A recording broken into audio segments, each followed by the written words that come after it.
gukora ivyiza ariko ibibi bikananiza kwanirira fata ukuboko mwami Yesu nundekure mu buzima nifuza gukora ivyiza ariko ibibi bikananiza kwanirira Yesu wanje fata ukuboko mwami Yesu nundekure nifuza kubona ivyo nabonye ivyo nigeze mbona Yesu mwami Yesu ivyo amaso yanje atabonye ivyo nshaka kubona bashaka kubona nifuza kubona ivyo nabonye ivyo nigeze mbona mwami Yesu mwami Yesu ivyo amaso yanje atabonye nivyo nshaka kubona nivyo nshaka kubona mwami Yesu fata ukuboko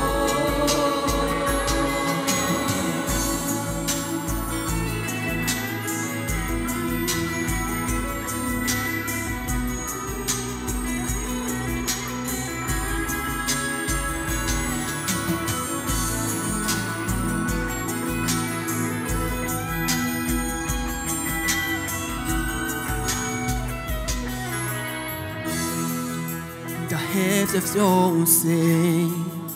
ndaci wawe unkoresha ivyo ugomba mwami wanje umbabarire ivyaha vyanje nkuko wanyitangiye ku musaraba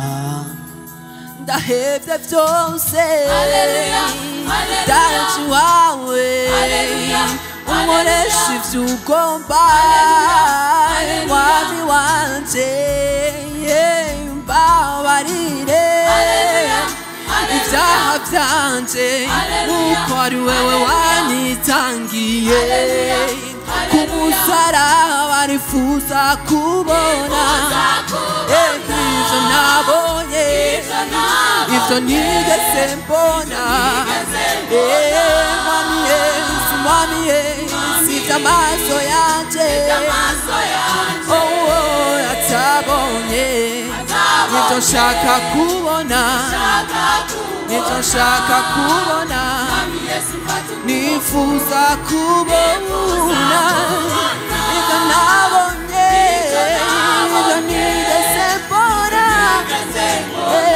mwami Yesu ivyo amaso yanje atabonye nivyo nshaka kubona nivyo nshaka kubona mwami Yesu fata ukuboko Haleluya Haleluya Amen Haleluya Haleluya Amen Haleluya Amen Haleluya Haleluya Amen Haleluya Amen mwami Yesu mfata ukuboko